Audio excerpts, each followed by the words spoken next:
메리 크리스마스. 오늘은 25일 날 메리 크리스마스 날이라 너무너무 좋네요. 네. 천국 가시나무 손자들이 오늘 유아 세례를 받는 날이랍니다. 얼마나 기쁘고 얼마나 설레인지. 하나님께서 우리에게 가지고 계신 그 사랑을 확증하여 주시니 감사드립니다. 이제 우리 또한 하나님께 우리의 사랑을 확증하기 위해서 우리의 예물뿐만 아니라 시간과 삶과 저희의 생명을 드립니다. 하나님 저희 자신을 기쁨의 예물로 받으시고 또 하나님의 것이기에 하나님 책임지시며 가장 선하고도 아름다운 하나님의 사역에 동참할 수 있게끔 성령님을 늘 악한 사탄의 권세와 사악한 영적 세력을 물리치며 그에게 대항할 것을 약속합니까? 여러분은 여러분의 자녀가 하나님의 자녀로 살게 하기 위하여 예수 그리스도의 신실한 제자가 되게 하기 위하여 그리고 성령님의 열매를 맺게 하기 위하여 여러분의 욕망과 자만의 덫과 돈을 사랑하는 것과 권력과 폭력에 지배당하는 것을 거절하겠습니까? 여러분은 여러분의 자녀가 세례받기 원하는 이 자리에서 예수 그리스도를 여러분의 구주로 고백하며 그분만을 신뢰하고 전심으로 그분을 섬길 것을 약속합니까? 여러분은 여러분의 자녀를 그리스도 안에서 믿음으로 양육하고 신앙의 모범을 보이며 이들이 참다운 하나님의 자녀로 성장하도록 도울 것을 약속합니다.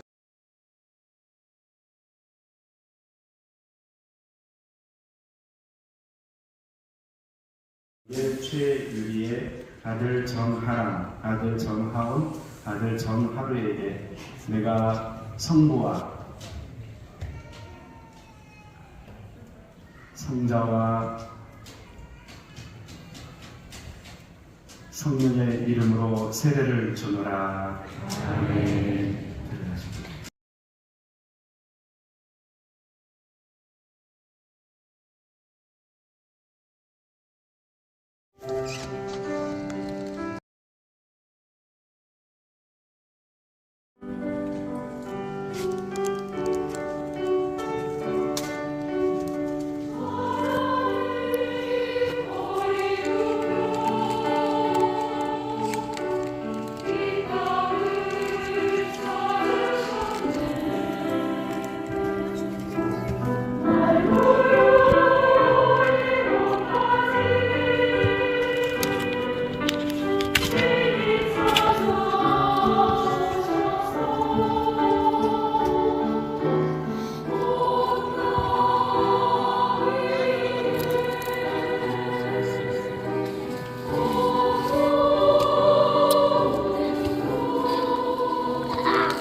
여기다 이따가 놔줄게, 할머니가.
31절에 따르면 성경을 기록한 목적이 있어요. 다름 아니라 예수님을 믿게 하고 그리고 그 믿음 때문에 생명을 얻게 하기 위해서 이 성경을 기록했습니다. 라고 되어 있어요.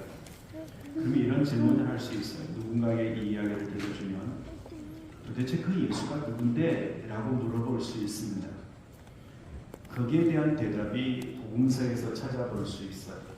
그래서 마태사도, 마가사도, 누가사도, 요한사도는 그 시대에 맞게 또 그 시대의 그리스도인들과 또 그 시대의 비그리스도인들에게 예수님은 이런 분이다 라고 하는 것을 소개하기 위해서 조금씩 다른 방식으로 다른 묘사로 예수님의 탄생 그리고 탄생을 전후한 이야기를 기록해놨어요.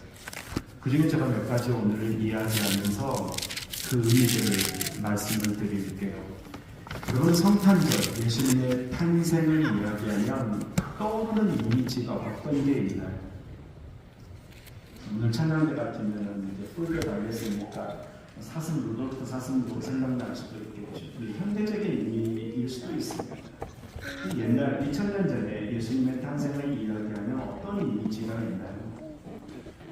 매우 다양한 이미지들이 있지만 그 중에 한 가지가 뭐냐면 예수님이 마구간에서 태어났어요 라고 하는 이야기.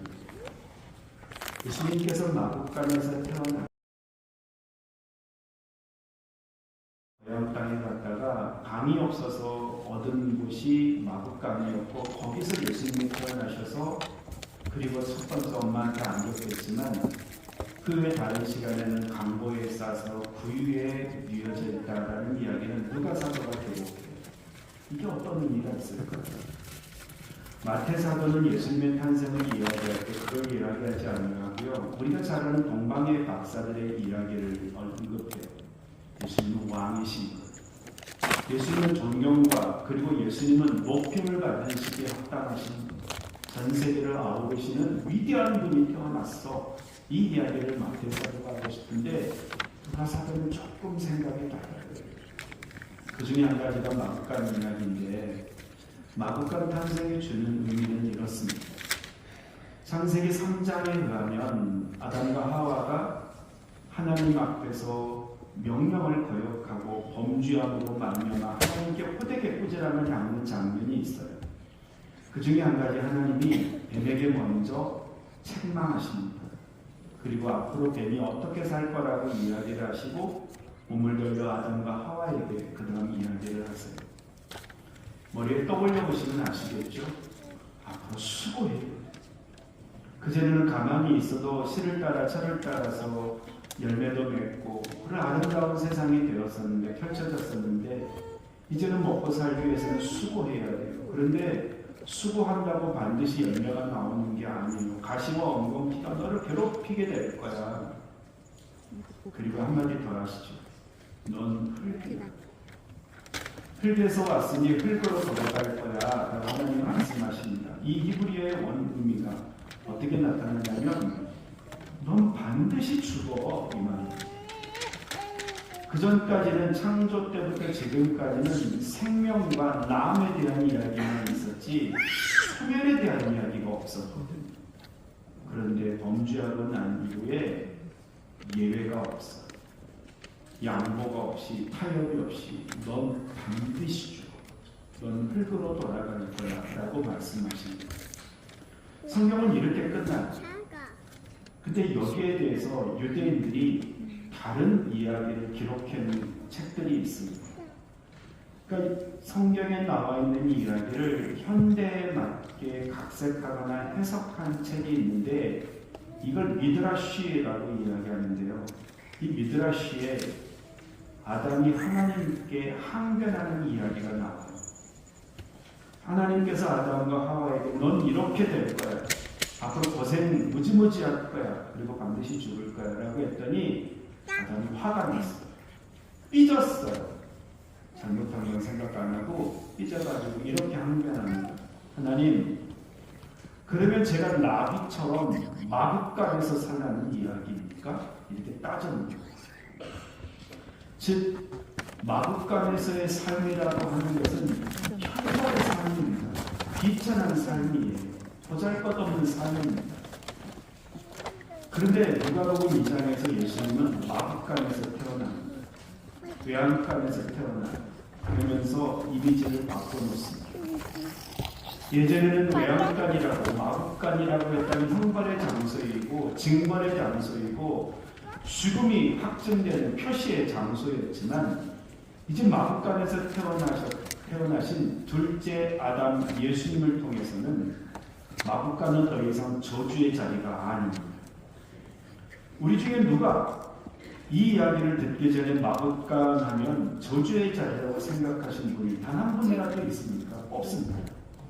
지금까지 성탄절을 이야기하는 마구간은 예쁘게 장식된 마구간, 구유 또한 예쁘게 장식된 구유만 생각해봤잖아요. 이유는 간단합니다. 그 자리에서 예수님이 나셨고 예수님이 누임을 받았기 때문이에요. 그래서 이미지를 바꿔놓습니다. 둘째 아담 예수 그리스도를 통해서 더 이상 인간에게는 형벌이 아니라 인간에게는 책벌이 아니라 하나님의 은총이 하나님의 생명이 새롭게 시작되었다. 두 번째 창조가 시작되었다라고 하는 의미로서 마구간 이야기를 누가사도가 기록합니다. 그리고 두 번째 이야기이죠. 우리가 부르는 찬송가에서도 또는 동곡이라도 하려치면 목자들의 이야기가 있습니다. 그래서 우리는 목자들이 밤에 잠 안 자고 양들을 지키느라고 얼마나 고생했는지, 그래서 각자의 삶의 자리에서 우리가 충성되게 자기 일하는 사람이 하나님을 만나게 될 거고 주의 영광을 맛보게 될 거다라고 이야기해요. 누가사도는 그런 의도로 기록했을까요? 아닌 듯합니다. 누가사도가 관심이 있는 사람은 소외당한 사람들, 죄인들, 이방인들, 여성들, 당시 사회 속에서 인간다운 대접을 받지 못하던 사람들이에요. 2000년 전의 목자들은요, 한마디로 말하면 거짓말장애들입니다. 몰입배와 협작꾼들이에요. 거짓말로 주인의 것을 몰래 빼돌리는 사람들입니다. 그래서 당시의 목자들은 사회의 가장 요즘 말로 밑바닥 인생이에요. 신뢰받지 못해요. 오죽했으면 목자들은 목격해도 증인으로서의 자격이 주어지지 않을 정도입니다. 이게 목자입니다. 그런데 예수님의 탄생을 천사들이 목자에게 먼저 고지하고 목자들이 한달음에 예수님의 나심을 보러 찾아옵니다. 그리고 경배하고, 이 말을 통해서 누가사도는 예수님의 탄생의 의미를 이렇게 전합니다. 예수님이 필요한 사람은 누구일까? 예수님께 경배해야 하는 사람은 누구일까? 우리를 구원하러 오신 그 예수님을 만나야만 하는 사람들, 만날 수 있는 사람들은 누구일까? 보기 좋게 그 당시에 우리는 떳떳해, 우리는 다 가지고 있어, 우리는 남들보다 위에 있어 라고 말하는 사람들에게, 아니 예수 그리스도가 필요한 사람들은 이런 죄인들이야. 실제적인 죄인들, 실제적인 협작꾼들이라 할지라도 예수님이 필요하다는 걸 보여주기 위함이에요. 더 나아가서 누가복음, 좀 전에 제가 성격을 이야기했지만 소외된 사람들, 이런저런 모양으로 힘겨워하는 사람들을 찾아다니시는 예수님의 이야기가 나옵니다. 그래서 목자들의 이야기 속에서 들려주고자 하는 누가사도의 이야기는 예수님의 오심은 바로 이런 사람들을 위해서, 단지 세상에서의 거짓말장애 정도가 아니라 하나님 앞에서 죄를 지었고 사람과 역사 앞에서 죄를 지은 우리들을 구원하시기 위해서 예수님이 오셨다. 그 하나님이 우리에게 알려주신 이 예수 탄생의 의미를 깨닫고 나와서 예배하거라, 경배하거라 라고 하기 위해서 목자들의 이야기가 기록되어 있어요. 근데 15절에 의하면 목자들은 예수님을 경배하고 예배합니다. 그러나 그 다음에 주변에 서 있던 사람들의 이야기는요, 기이 여기는 정도로 끝나요. 이상하게 여기는 정도로 끝나요. 놀라운 정도로 끝나요. 이때 쓰인 용어는 부정적 용어입니다. 당시 손가락질을 받던 목자들은 아기 예수께 와서 경배합니다. 천사들이 전해서 우리가 알게 된 그 일, 여기서 일이라고 하는 헬라어는요, 말씀이라는 헬라어입니다. 이 말씀이 실제가 되었다라는 이야기예요. 그냥 우연하게 일어난 일이 아니라. 근데 둘러선 사람들은 얼마든지 믿음직하지만 믿지 않았다는 이야기예요. 그런가 하면 어머니 마리아는 자신이 이 예수를 잉태했을 때부터 역사하셨던 하나님의 역사를 알기에, 이 자녀의 앞으로의 삶이 어떠할지를 알기에 마음에 간직하노라라고 기록되어 있어요. 그리고 그 뒤로 어머니는 어떻게 살았을까? 그래서 우리가 마지막 살펴볼 수 있는 교훈은 이런 겁니다. 예수님은 초인으로 세상에 오시지 않았습니다. 전설과 신화 속에 나오는 것처럼 알을 깨고 나왔다거나 물고기 뱃속에서 나왔다거나 또 무슨 동물이 변해서 나왔다거나 말하지 않아요. 인간으로 오셨어요. 성경은 이게 역사적 사실이라고 증언합니다. 그 시대에 기록되었으니 거짓말을 하려야 할 수가 없지 않겠습니까? 우리와 똑같은 몸을 가지고 하나님의 아들이 우리에게 찾아오셨음을 기록함과 동시에 이 예수님이 나름 하나님께서 부여하신 사명을 감당하기 위해서는 수많은 조력자들이 필요했습니다. 가까이에는 아버지 요셉, 하나님의 명령에 순종하는 요셉이 있었고, 어머니 마리아, 하나님의 명령에 순응하는 어머니 마리아가 있습니다. 또 누가 있을까? 보기 좋게 마법간의 의미를 뒤바꿔 줄 수 있게끔 하나의 계기를 마련해 준 사람이 여관집 주인입니다. 그는 예수가 누구인지, 마리아와 요셉이 누군지 몰랐지만 자신도 모르는 사이에 예수 그리스도 사건이 우리에게 어떤 의미가 있는지를 알려주는 장본인이 됩니다. 또 누가 있을까요? 로마의 황제 아우구스토입니다. 그는 정말 복음과는 멀리 떨어져 있는 이방인입니다. 근데 그가 통치하는 제국에 호정령을 내려서 믿음의 사람들이, 즉 예수님의 어머니와 아버지가 고향 베들레헴으로 가서 호적 정리를 하는 도중에 아기를 낳게 만들었던 사람입니다. 그가 이사야 선지자의 이야기를 알았을까요? 미가 선지자가 예언하고 있는 것처럼 메시아가 베들레헴에서 태어날 거라는 걸 알고 있었을까요? 몰랐어요. 하나님께서는 이렇게 복음과 전혀 상관이 없는 사람들인 이 황제 그리고 여관방 주인도 하나님은 합력해서 선을 이루도록, 즉 이 세상을 구원을 위한 도구로 쓰셨어요. 그래서 우리는 이렇게 배움을 가질 수 있습니다. 우리는 어느 쪽에 서 있나요? 또는 우리는 어떤 모양으로 살든지, 내가 알든 모르든지 간에 우리는 하나님의 역사를 이루어가기 위해서 부르심을 입고 있고 하나님의 역사를 지금 이루고 있는 인생들이라고요. 그럴 때 여러분은 어느 쪽에 서겠습니까? 마리아나 요셉과 같은 그 입장에 서서 주의 뜻을 감당하며 사시겠습니까? 모르니까. 여관집 주인이나 아니면 로마 황제처럼 모르니까 거역하며 살며 헤롯처럼 대항하며 살겠습니까? 그러나 놀랍게도 바울 사도를 통해서 하나님이 말씀하신 것처럼 하나님은 우리들을 통해서 우리 안에 이루어지는 모든 일을 통하여서 하나님의 선을 이루신다. 즉 하나님의 구원을 이루시는 분입니다. 그런 면에서 하나님의 역사를 우리가 순응하며 순종하며 동참하며 하나님 나라의 일꾼으로 살아갈 수 있기를 바랍니다. 마지막으로 예수 그리스도의 오신 사건은 결정적인 게 평화의 왕입니다. 누가복음이 그것을 무척이나 강조하고 있어요. 우리가 일반적으로 이야기하는 지극히 높은 곳에서는 하나님께 영광이고 이 땅에서 기뻐하심을 입은 사람들 중에 평화다라고 하는 이야기는 누가 사도가 한 이야기예요. 로마 황제는 힘으로, 즉 나의 피 흘림은 거부하고 누군가의 피 흘림을 통해서 세상에 평화를 심고자 하셨지만 예수님은 아니었습니다. 오히려 예수님은 자신을 낮추시고 오히려 예수님은 자기의 피 흘림을 통해서 세상에 평화를 가져오셨습니다. 그리스도인 여러분, 여러분의 가정과 삶의 자리, 그리고 기독교인이 살아가는 모든 삶의 자리는 그렇게 사는 것이 원.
Twinkle